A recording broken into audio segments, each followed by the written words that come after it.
In this video, Dr. Jordan Peterson explains how we can reach our desired future. So the first thing is you have these different subsystems, say these different nuclei that are responsible for these different subpersonalities, oriented towards sexuality, oriented towards hunger, oriented towards thirst, oriented towards temperature regulation, etc. And I think of them as subpersonalities because they have a viewpoint. They want something and they want to go somewhere. They want to accomplish it efficiently. And they have emotions that go along with it so that, if you're going for some water and you drop the glass or somebody gets in your way or the tap isn't working, you're going to feel frustration and anxiety and irritation. So they come fully equipped with emotions.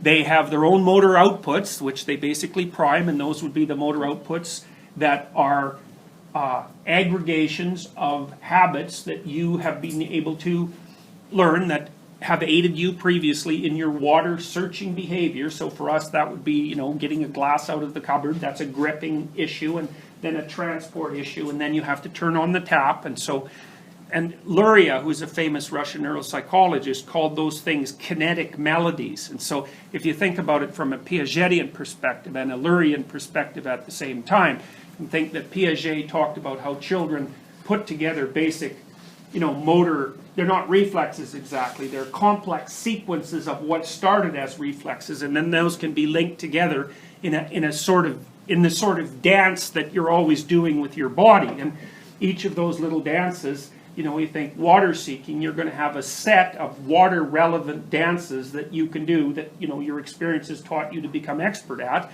And when you get thirsty, then those are likely disinhibited. That's my guess. They're disinhibited and prepared for execution. And then the specifics of the circumstance that you're in determine which ones are disinhibited enough to actually run.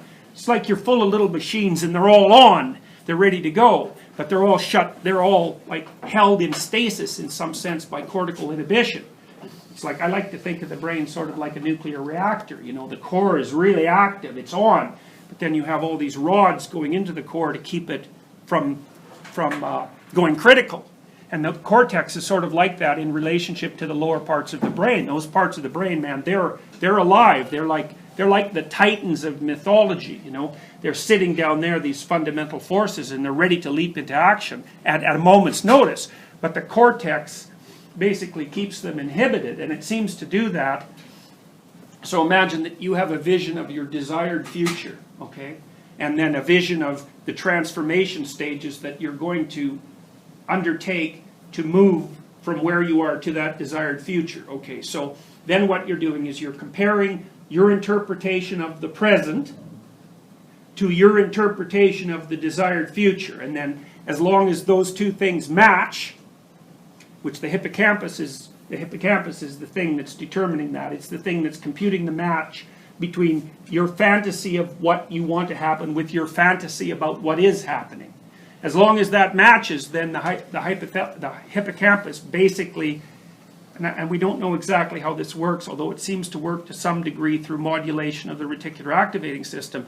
If the hippocampus matches what you want with what's happening, then all these other little subsystems are basically shut off. And if the hippocampus detects a mismatch, which is when novelty occurs, right? It's like something went wrong, then you get disinhibition of the reticular activating system. It's like you wake up and then everything's primed for action. And that solves the problem of what you should do when you don't know what to do.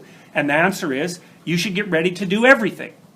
You should be on alert and ready to implement whatever actions, it's not even whatever actions, it's more like you should be ready to implement whatever subpersonalities the situation seems to call for as soon as you're able to identify what they are. But otherwise it's sort of like an army that's all of a sudden gone on alert. You don't know who's going to be called on, but everybody should be ready. That's a high stress situation.